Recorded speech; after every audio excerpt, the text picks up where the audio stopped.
The lengths y'all will go to justify the death of a black person is absolutely bonkers to me. But expected. Level 1. When you read this comment, what does it make you think? Because honestly, to me, it makes me think that Jalen was shooting at the police or shot at the police and then tried to run, upon which they captured him or tried to capture him and then they shot him. And first, the authorities say that he fired a gun out of the driver's side window. Then they say a sound consistent with a gunshot can be heard on the body-worn cameras, and they see a flash of light from the driver's side of the car, which means that they didn't see him actually shoot out of the window. Because when people are saying he shot at the police first and he shot outside the window, it makes you think that he stuck the gun out and shot at a cop that was chasing him or something, which isn't the case. And shocker, that shot that you guys bring up that somehow justified him being shot 60 times happened in the middle of the car chase when he was on the E-way. There's one cop behind him. He didn't shoot out the back glass, so he wasn't shooting at the cop. There's a civilian car behind him, and there's no cops next to him, so he couldn't be shooting at a cop next to him. And there's no cops in front of him, so he wasn't shooting at a cop that way. And I know it's very hard to see, but that little flash of light in the circle is the gun discharging, which means that the gun discharged while he was driving. He didn't shoot at anybody. So no, he didn't shoot at police. That's one thing clear. Level 2, was he unarmed? Fucking yes, he was unarmed at the time that he was shot 60 times. Let me say that again. At the time that he was shot 60 times, he posed no threat to officers. Well, JJ, the cops have such a difficult job. I mean, how were they supposed to know that he didn't pose it? Well, I don't know, but if you watch the body cam footage, once they were all surrounding his vehicle that was slowly rolling and he didn't get out and immediately start shooting them, that could have been a good indication. Or, you know, when he began to exit on the driver's side but saw all the cops around him and decided to run out the passenger door and run away instead of shooting them, that could have been a good indication. But JJ, he turned around to the cops and acted like he was gonna shoot them. See, he was reaching towards his waist and moved into a firing position. Two things. Why is it that every single time a black person shot by the cop, they always seem to be reaching towards their waistband in some way that justified them getting killed? Another question, moving into a firing position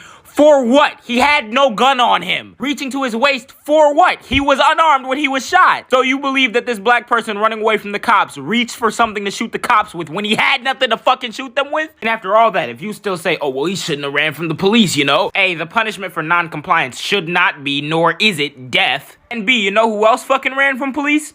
The Highland mass shooter. They knew he was armed and dangerous. They knew he just committed a mass shooting, and they went on an hours-long manhunt and arrested him without problem. Oh, and just to top it off, I could grant you everything and say that every single thing the cops said is exactly how it happened. And it would still make you look bad when you realize he was shot 60 times. After hitting the ground within the first second and being told to cease fire, they fired for 6 more seconds. Then they handcuffed his dead body as if he still posed a threat or something. Bottom line, there's been a clear difference between how black people and white people are viewed by the police, Brandon.